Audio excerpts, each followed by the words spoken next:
So welcome back to the Gentleman's Garage, and today we're talking about a box. That's what we're talking about today, this box. What is this box all about? Well, we all know that the La Ferrari was released about 10 years ago, and here we are 10 years later. We all know what that means in the world of Ferrari. Their next big car. Well, let's talk about the big car. Obviously, you got to talk about the big five. Let's go back to 1984. 272 units produced of the Ferrari 288 GTO, twin turbocharged V8. I've heard people say it was a hopped up 308 and whatnot. Having seen and sat and rode in them in person, absolutely not true. That car truly is considered accurately to be the first supercar ever. When we think in terms of the modern era of what supercars are, 288 GTO is the genesis of the supercar. And then a few years after that, the F40. Ferrari celebrated their 40 years of producing road cars, 1,320 units of that car. They did make a lot of units, relatively speaking. There is an argument to be made that without the 288 GTO, the F40 would have never come into existence. I would absolutely support that argument. I do believe there's a lot of truth in that. As we all know, it's one of the most iconic Ferraris ever made, and as you know, we happen to have the blue one. Absolutely love that car. People ask me all the time, hey Lewis, the warehouse is on fire, you can only save one car, which is it? Yes, it would be my blue F40. There's just no driving experience like that car. It's absolutely insane, it's radical. Every single time you put your foot off in the accelerator, it is just ballistic, it's insane, and you never know what's gonna happen next. The car's absolutely wild because it's so light with so much power, and when those turbos come on boost, it's ridiculous.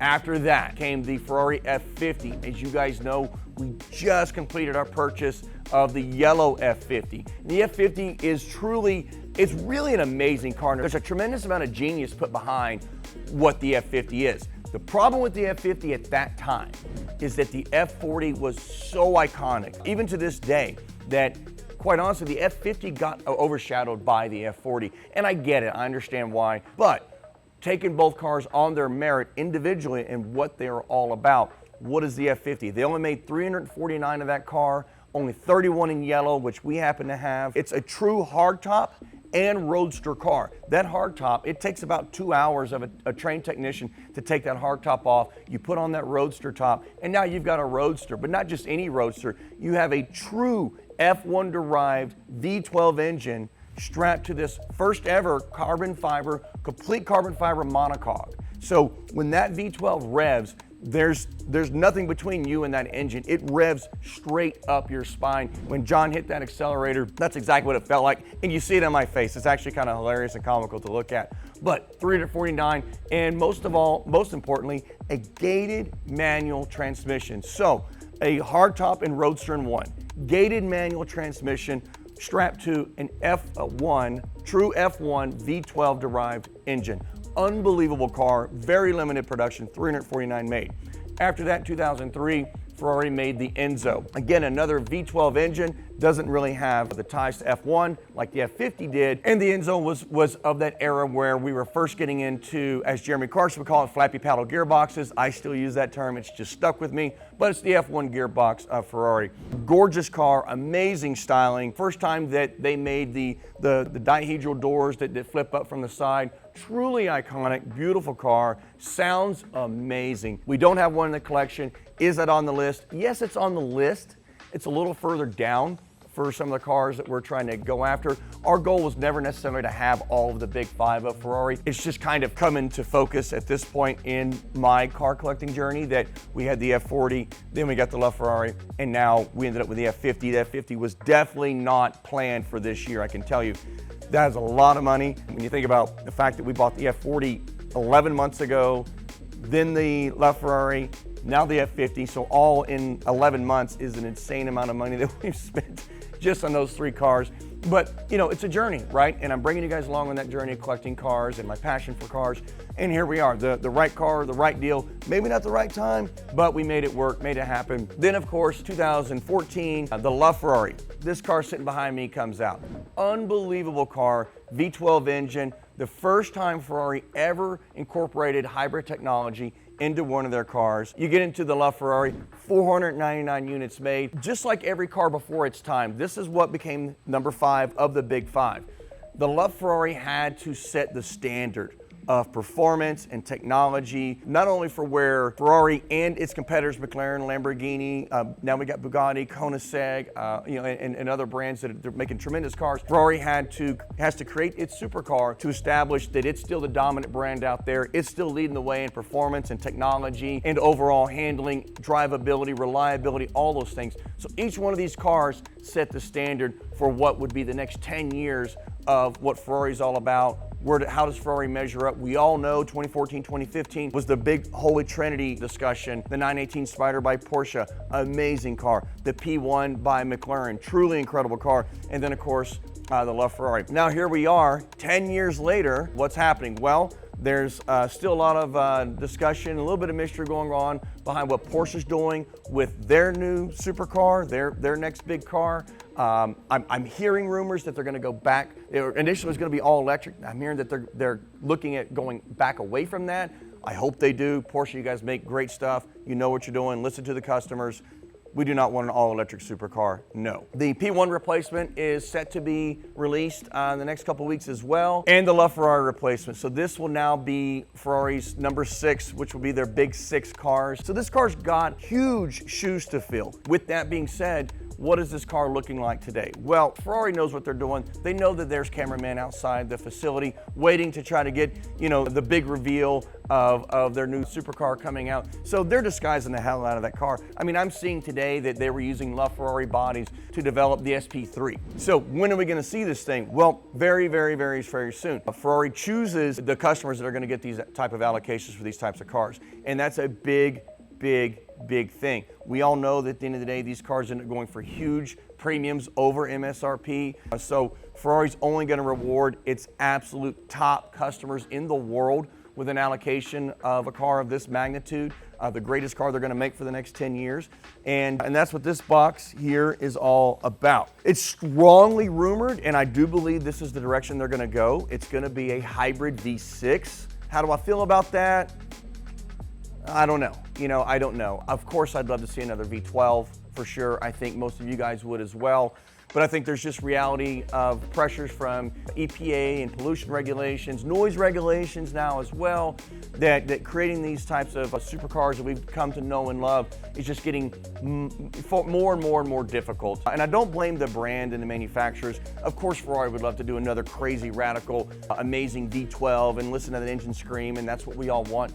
But they also have to sell cars in countries around the world, so there's a lot of regulations that they have to meet. I'm thinking this car, from looking at the rumors that I've read, looking at where we are with supercars today, I mean, listen, let's be honest, a 1,000 horsepower car is getting to be relatively common. I mean, the Lamborghini Temerario, which is the entry-level Lamborghini, now has 920 horsepower. My 296, which is a hybrid V6, got 820 horsepower. The SF90, just under 1,000 horsepower. So I think the car is going to be north of 1,000 horsepower.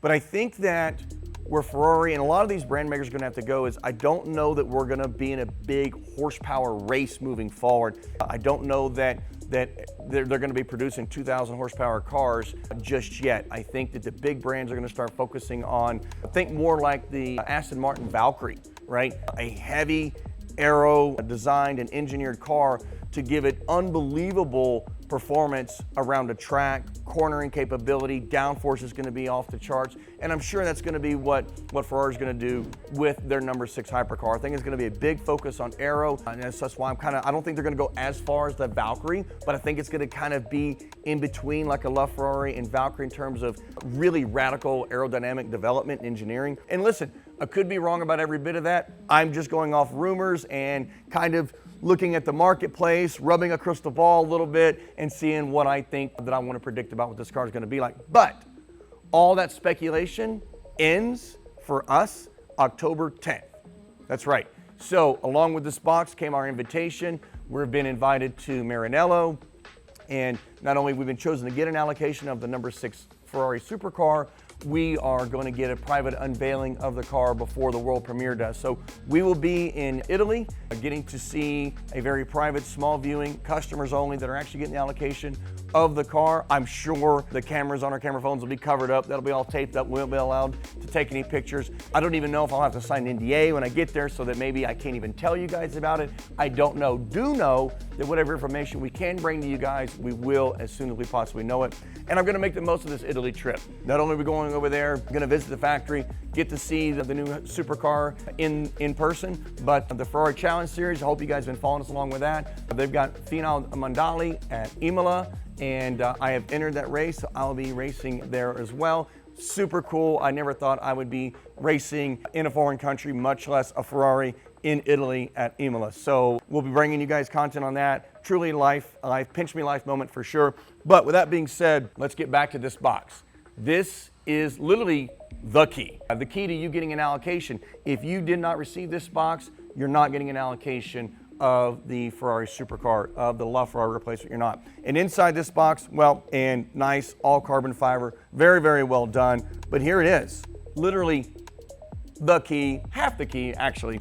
So what do you have here? Well, Ferrari gave us a Teams call to let us know that we got the allocation, and they said, hey, you're gonna be getting half of your key fob in the mail. And sure enough, this beautiful box shows up, nice invitation for us to attend the event for customers only. And it is literally just the back half of the key fob of the La Ferrari replacement. And actually it is officially, I know we've seen F80, F250 as the reference number for the project development project of this car. And on the back of the box, it actually does say Ferrari F250 key fob. So if Ferrari's calling it the F250, I'm calling it the F250. If you're from Texas, an F250 is a really big Ford truck. And I'm assuming that's a silhouette of the car. So that's the only thing I can positively, absolutely can confirm what the car does look like is that silhouette right there. That much has been confirmed. But it's the back half of the key fob. And the idea is that when you actually take delivery of your car, you'll get the other half of the key fob. They marry together, and now you've got your full key to your La Ferrari replacement, the F250, the number 6 of Ferrari's Big 5. What's amazing is I never thought in my wildest dreams that, number one, the F40, it was one thing I never thought would come true. For me, we were able to make that happen, and it's been an amazing year. We literally have gotten 4 of the Ferrari Big 6 in less than a year. We did the F40 last November. January, we took delivery of the La Ferrari. We just bought the F50. It's not even back home to Texas yet.